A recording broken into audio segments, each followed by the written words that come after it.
और ये प्रेम उसने अपने पुत्र यीशु में हम पर प्रकट किया। यीशु आपके लिए मारे गए, गाड़े गए और तीसरे दिन जिंदा हुए। मैं आप में से हर एक को कहना चाहता हूं, हम पापी थे, हमने बहुत पाप किए थे, लेकिन उस परम धन्य की कृपा हम पर हुई, उसकी दया हम पर हुई कि उसने हमारे सारे पापों को लेकर उसने यीशु पर डाल दिए और उसकी धार्मिकता उसने हम पर दी। और मैं आपको बताना चाहता हूं, यीशु 2023 साल पहले आपके लिए बलिदान हुआ और फिर से वो जी उठा। और वो यीशु आपसे प्रेम करता है, बहुत जल्द वो हमें लेने आएगा और वो चाहता है कि वो आप वहीं रहें जहां वो है। मेरे भाइयों, मेरी बहनों, आज मैं एक छोटे से विषय पे, मुझे लगता है आज का वीडियो काफी शॉर्ट होगा, छोटा सा टॉपिक है जो मैं आपके साथ शेयर करना चाहता हूँ। एक वर्ड आपकी स्क्रीन पर आ रहा है, लूका का 5 अध्याय और उसका 5 वचन।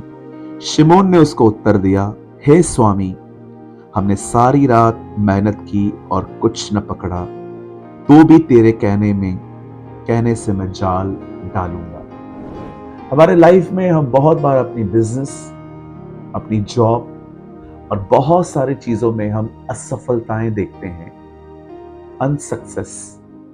कई सारे जो लोग हैं वो असफल हो जाते हैं। हो सकता है आपकी नौकरी नहीं है, अब आपका बिजनेस नहीं है, आपके परिवार के अंदर बहुत सारी दिक्कतें हैं, पर मेरे भाइयों, मेरी बहनों, मैं आपको बताना चाहता हूं, असफल होना हारने के समान नहीं है। अगर एक आदमी दौड़ रहा है और वो गिर गया, इसका मतलब ये नहीं है कि वो जीत नहीं सकता, वो फिर से उठ के दौड़ सकता है। लेकिन हार कौन जाता है? जो कभी उठता ही नहीं है। बहुत बार हम अपने लाइफ में असफल होने का अनुभव करते हैं। मैंने नौकरी की, छूट गई, मैंने बिजनेस स्टार्ट किया, नहीं चला, मेरे परिवार के अंदर दिक्कतें हैं, ऐसी ऐसी बातें हैं, और बहुत सारी असफलताओं को लेकर शैतान हमारे अंदर जो भरोसा है उसे खत्म करने की कोशिश करता है।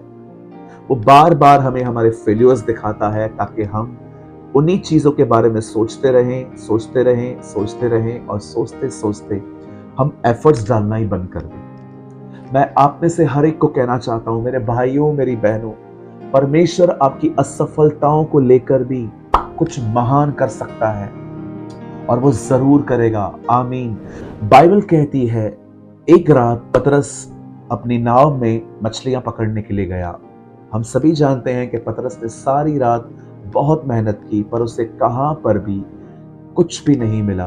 और जब सुबह जब वो अपने जाल को साफ कर रहा था, अपनी बोट को वो किनारे पर लेकर आया, तब बाइबल बताती है प्रभु यीशु मसीह उससे मिले और यीशु ने उससे कहा कि चलो और नाव को गहराई में ले चलो।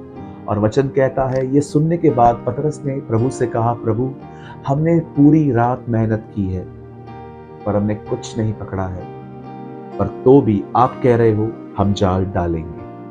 वचन कहता है, ये कहने के बाद वो आगे चले गए और जैसे ही उन्होंने अपने दाहिनी ओर जाल डाला, वचन कहता है उन्हें इतनी मछलियां मिल गई कि वो उस जाल को खींच नहीं पा रहे थे। बाइबल बताती है, आप जानते हैं, इतना कुछ उन्हें मिला कि उन्हें अपने साथियों को भी संकेत देना पड़ा कि तुम भी आओ और हमारी मदद करो। ये कैसे हुआ?